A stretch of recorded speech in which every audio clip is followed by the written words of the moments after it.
When Kefir first launched Last Day on Earth into beta, it gave the world of mobile gaming a glimpse of hope. Now, 2 years later, some of us cling to that hope while others ridicule Kefir to cover up their deep hurt and disappointment. But no matter how much hurt Kefir brings to the world, there are two main reasons that Last Day on Earth will never die.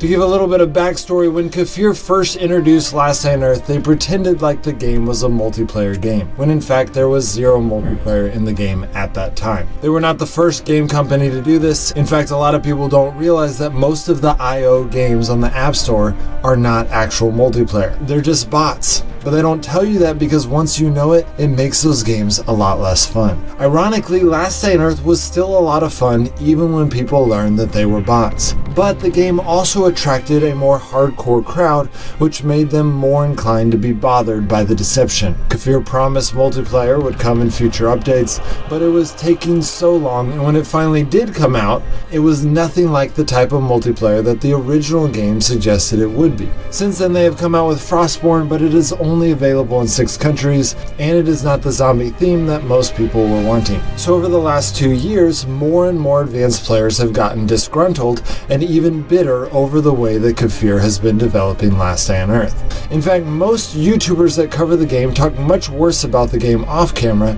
than they do on camera. I did not say all of them, so I'm not calling out anyone here, but the point is that most of the people that have been playing the game for a while are frustrated with the way that it is being developed. But no matter how frustrated we get, Last Day on Earth will never die for 2 reasons. The first reason is because Last Day on Earth is still a lot of fun when you were just starting out. There are 2.5 billion gamers in this world, and less than 10% of them have played Last Day on Earth. So as Google keeps promoting the game, people will keep downloading it, and they love it for the same reasons that we fell in love with the game. If you think back of when you first started, you can remember that feeling that you get the first time you bring home 100 wood into your base and you think you're so rich. Or the devastation that you feel the first time an AI player, which you think is a real player, kills you for the first time and you think that you'll never recover, only to find out later that the Bunker Charlie access card that you were so sad that you lost doesn't even have a purpose in the game yet. Or the shock that you experience the first time you go into Bunker Alpha and try to take on a frenzy giant with level 1 armor and a melee weapon. All of those things are still true for a new player in Last Day on Earth. They don't know that the helicopter doesn't exist yet and probably won't exist for another 12 years. They don't know that when they unlock Sector 7 they're going to be disappointed. Why would they be? The game is so awesome and Sector 7 looks so majestic. So the first reason that Last Day on Earth will never die is because Google will keep promoting it as long as it is an amazing experience for new players. The second reason it is never going to die, and more specifically the reason it is never going to die on YouTube, is because as those new players fall in love with the game, they will start having questions like, how do I complete Bunker Alpha? Or how do I unlock the watchtowers? Or how do I build a helicopter? Those questions will drive them to YouTube for answers, just like it did us 2 years ago. And in my case, it was actually Last Day on Earth that inspired me to become a YouTuber. But as long as people continue to go to YouTube for answers about the game, YouTubers will be ready to make videos for them to gain them as their subscribers. So no matter how frustrated the advanced players get about how the game is being developed, the game will never die. Now that being said, the game is also not growing because it is losing as many players as it is gaining, which is sad because I believe it has the potential to be a top 10 mobile game. But I've also shared with you guys my theory that they are actually doing that on purpose. Well, that's it guys. I got really busy last month, so I didn't post any videos, which made YouTube reset all of your notification settings. So if you used to get notified when I would upload a video or would see me in your subscription feed but don't anymore, that's why. I'm very sorry that happened, but I can't guarantee it won't happen again. The only way to guarantee that it won't happen again is if you hit the bell. That way you will get notified even if I don't post for a while. Alright guys,